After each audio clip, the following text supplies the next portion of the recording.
Miss Snyder here. Here is chapter 28 of Wish. And so the summer drifted by up there in the Blue Ridge Mountains. I was glad when Bible school was over and all I had to do was play cards on Howard's porch or take Wishbone down to the creek. Some days we rode our bikes, to nowhere in particular, and once in a while we sold vegetables and bread and butter pickles out of a wagon at the end of our driveway. Mrs. Odom taught me how to crochet and helped me make a scarf for Bertha. Gus took me fishing, and I even won a few Bible bucks in Sunday school. Jackie called every now and then. She had a new boyfriend named Jake who drove a motorcycle. Carol Lee's parents didn't like him. "But who cares?" she said. "Not me." She didn't get the bank teller job she wanted, but she met some guy who needed a file clerk at his insurance agency, and then she could finally quit that Waffle House job. I got a few more letters from Scrappy. He didn't say much except, "It sure has been hot here lately," or "I'm getting fat eating jailhouse food, ha ha." I still made my wish every day because I decided I was not ready to give up yet. I wished on a butterfly that landed on me, on a camel-shaped cloud, on a cricket in the house, and a lightning bug glowing on my ring finger. I found another four-leaf clover and a penny in a parking lot. And one time we drove across the state line into Tennessee, which is good for wishing if you clap 3 times first. And then one day a lady from social services showed up at Gus and Bertha's. She snooped around the house, her eyes flitting here and there, examining every little thing. She made a face at the cat hair on the couch and raised her eyebrows at those canning jars in my room. Bertha followed along behind her, chattering a mile a minute about what a big help I am around the house and how much I'd loved Vacation Bible School. Of course, she left out the parts about T.J. Rainey and that dumb lunchbox note. "And check out her dog," she said, nodding toward Wishbone, snoring by the back door. "You wouldn't believe how she takes care of that dog. Feeds him, walks him, lets him sleep right on her pillow every night." That lady made another face, and then asked if there was somewhere we could talk. "Why don't we go out to the back porch?" Bertha said. So we sat out on the porch with the afternoon sun high above the mountains while that lady sat in Gus's chair and told us that the situation back in Raleigh had improved. I watched Bertha's face turn white and felt my stomach do a flip. Improved? That lady went on to tell us how Mama was doing better and trying harder and deserved a chance. She explained about how it was always best for children to live with their real parent, whenever possible, she added quickly. Then she blabbered on, but all I heard were words like Charlie's well-being and supervision and stable environment. Bertha kept pushing at her hair with a shaky hand and nodding, and then that lady said she would send someone to pick me up in a few weeks, and that was that. Believe me when I tell you my head was spinning. Why was I feeling so scared? I sat there on that porch with confusion swirling around me like a swarm of angry bees. Shouldn't I be feeling happy? Hadn't I wanted to go back to Raleigh? Didn't I hate these hillbilly kids here in Colby? Didn't I want to get the heck out of a place where my only friend was an up-down boy and I slept on Cinderella pillowcases in a shabby old house hanging off the side of a mountain? And then I had a thought that made me jump up and run to the front door, where Bertha was watching that lady's car disappear up the driveway. "What about Wishbone?" I hollered.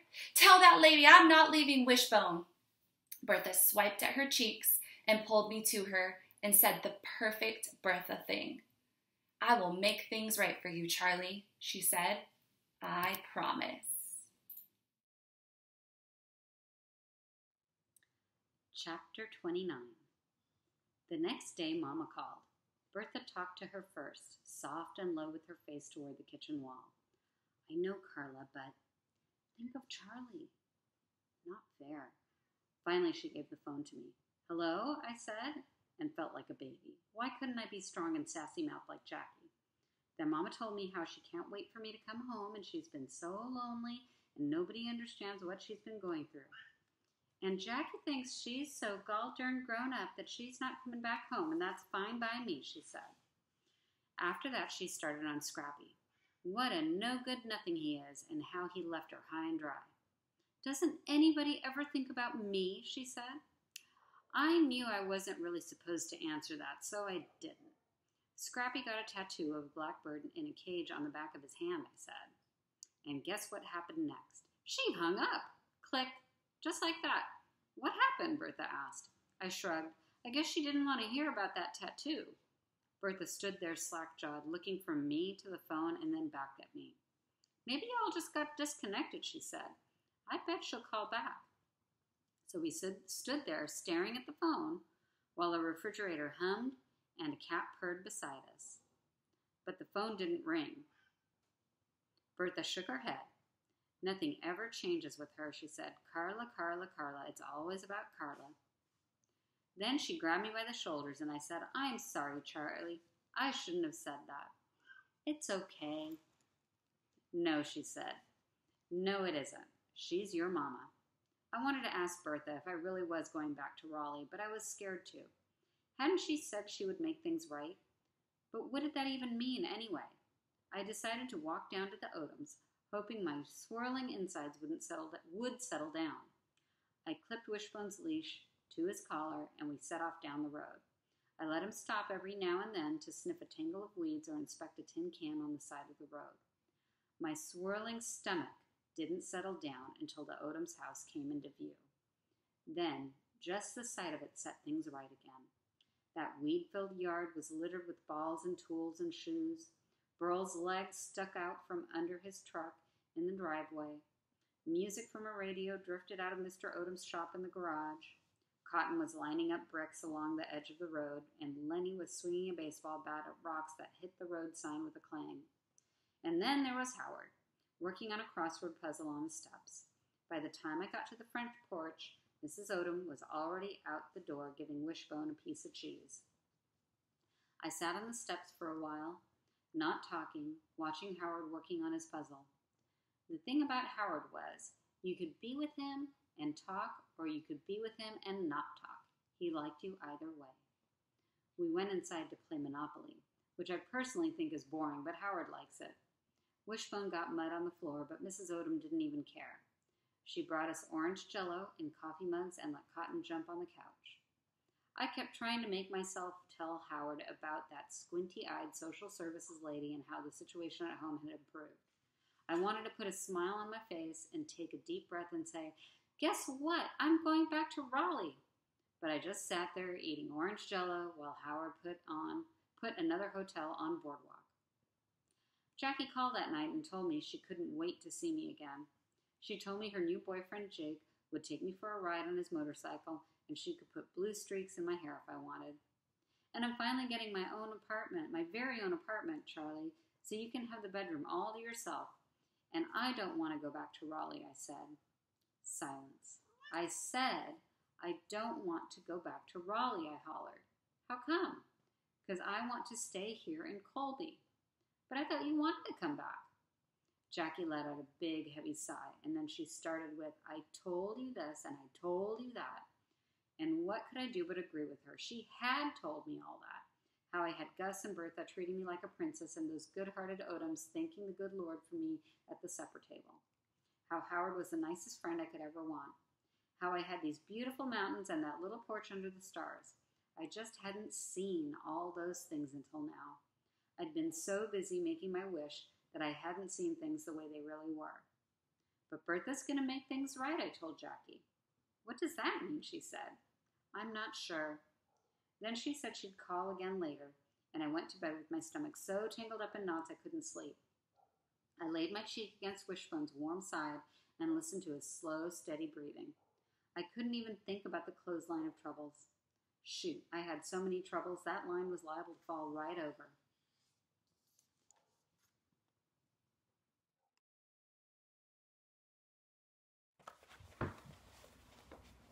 The next day, Mama called again. I could hear her voice clear across the kitchen while she talked to Bertha. Loud and fast. Bertha kept saying, "Slow down, Carla. And what are you talking about?" Then she said, "Wait, what? Chattanooga? With who? For how long?" Bertha kept shaking her head and her face got redder by the minute. Then she hollered, "What about Charlie? You know, your daughter?" Bertha almost never got mad about anything more than a cat bringing a mouse inside, so it was a bit of a shock to hear her yelling like that. But then it got worse. She lit into Mama, telling her how she needed to get a hold of herself and act like a mother, how she needed to think about somebody besides herself sometime. "So you're just going to waltz on up to Chattanooga and come back and be a mother when you're good and ready? Is that it, Carla?" And then Bertha was staring at the phone in her hand, and the silence on the other end felt heavy and sad there in that little kitchen. "Am I going back to Raleigh?" popped out of my mouth when I wasn't even expecting it to. "No, you aren't," Bertha said. Then she told me she had some calls to make and I should go down to Howard's.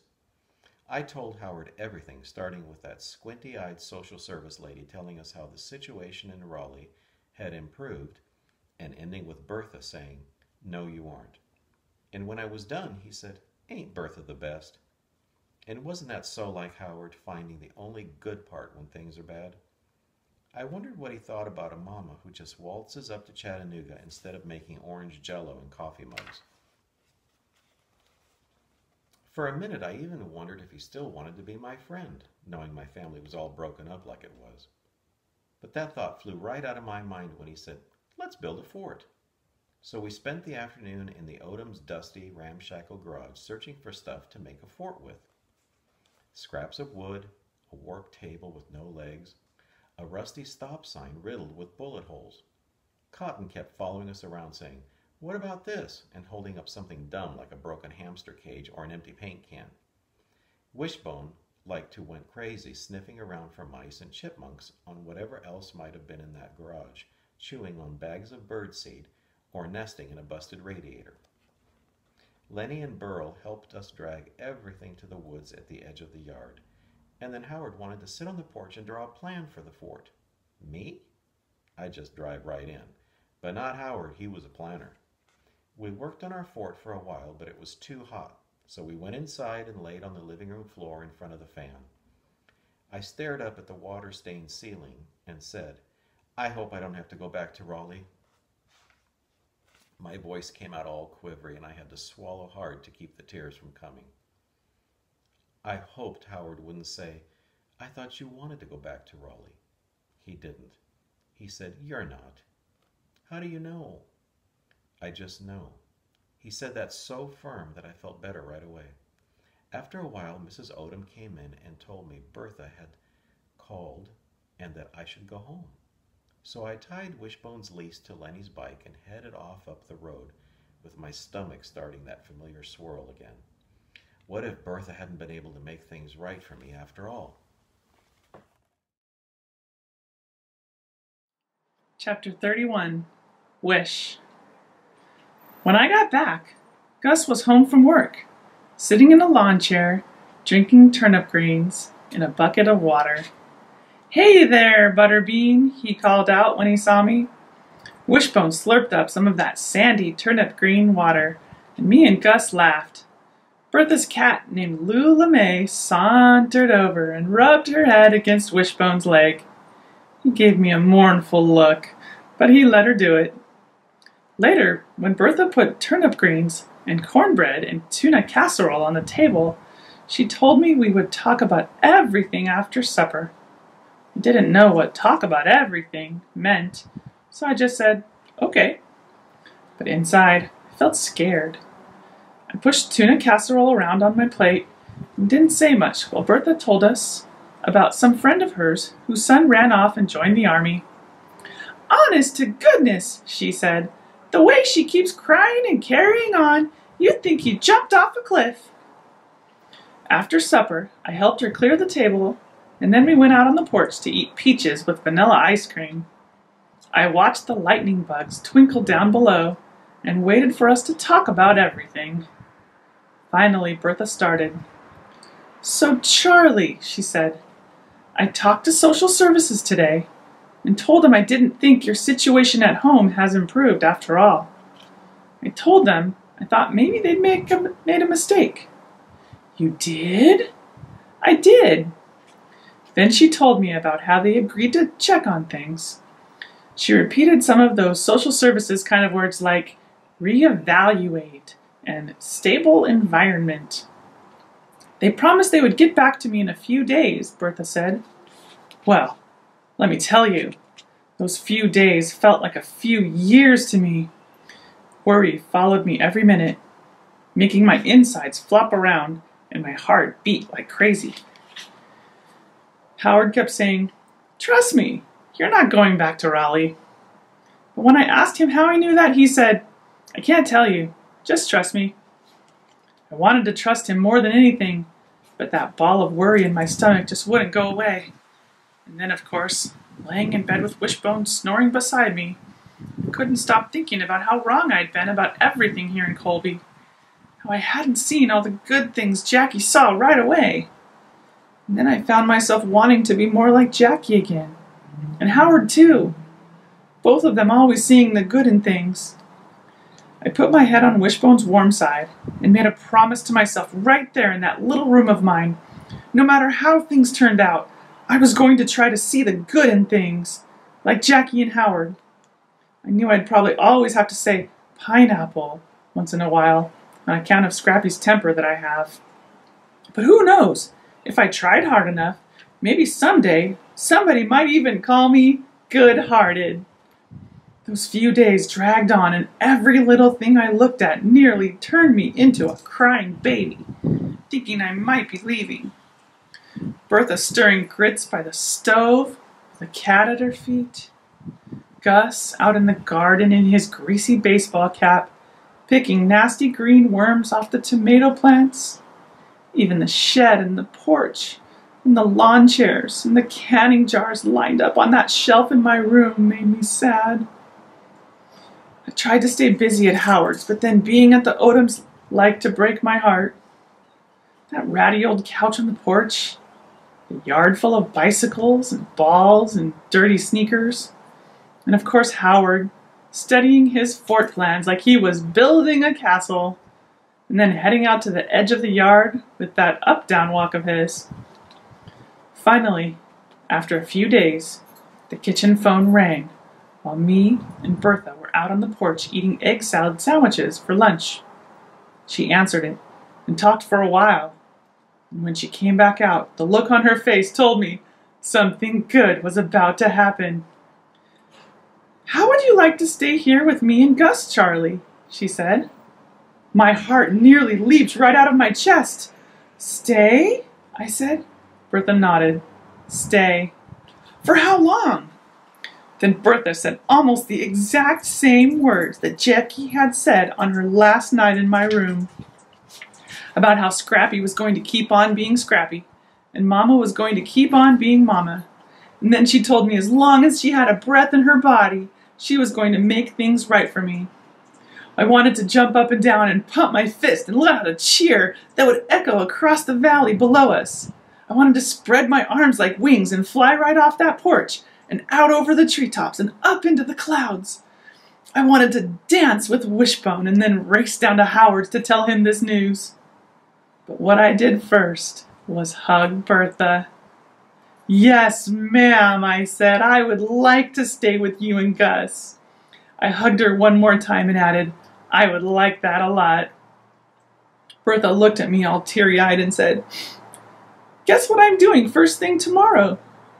"What?" "I'm getting every single one of those dang canning jars out of your room." We laughed and I asked if I could go tell Howard the news. So me and Wishbone raced down to the Odoms and up the porch steps. I banged on the screen door hollering, "Guess what, y'all?" I didn't even wait for anybody to come to the door. I burst right into their living room, which I know was not a very nice thing to do, but I couldn't stop myself. Howard jumped up from the couch and Mrs. Odom came running in from the kitchen and said, "I'm staying here. I'm not going back to Raleigh." Mrs. Odom hugged me and told me that was the best news ever. But Howard just said, "Told ya." Then he gave Wishbone half a vanilla wafer and said, "I knew you were staying here." "But how'd you know?" I asked. 'cause that was the other part of my wish," he said. "That day at the creek, I wished that you would be my friend and stay here in Colby." "You did?" He nodded. "Yep. And since the part about being my friend came true, I knew the other part would too. But I couldn't tell you because of that rule. You know that you can't tell your wish to anybody or it won't come true." "Well, didn't that just beat all? Howard making a wish like that!" "On my way home, I thought about how I'd made my wish so many times and it hadn't come true. There was Howard getting his wish on the first try." Still, my heart felt light as a feather, and I turned up the gravel driveway toward Gus and Bertha's. That night after supper, we sat out on the porch and ate blackberry cobbler and listened to Bertha's stories. "And then," she said, "one time we ran out of gas in the middle of nowhere with 3 cats in the car. Remember that, Gus?" He nodded and said, "Yep." Then Bertha let out a big, contented sigh and said, "I never in my wildest dreams would have thought we'd have a family like this. Would you, Gus?" "A family like this?" Is that what she'd said? She had said that. A family. A real family. A family that cared about me and called me Butterbean and was going to take the canning jars out of my room first thing tomorrow. A family that wasn't broken. A family that I'd been wishing for all those times. I couldn't hardly wait till Sunday, when I could find my flower in the garden of blessings and write, "My family," on it. Suddenly, Bertha called out, "Star! First star! Everybody make a wish!" I looked up at that star twinkling over the mountains, but instead of wishing, I just closed my eyes and breathed in the piney air. My wish had finally come true. And that's the end of Wish. I hope you enjoyed this book as much as I did.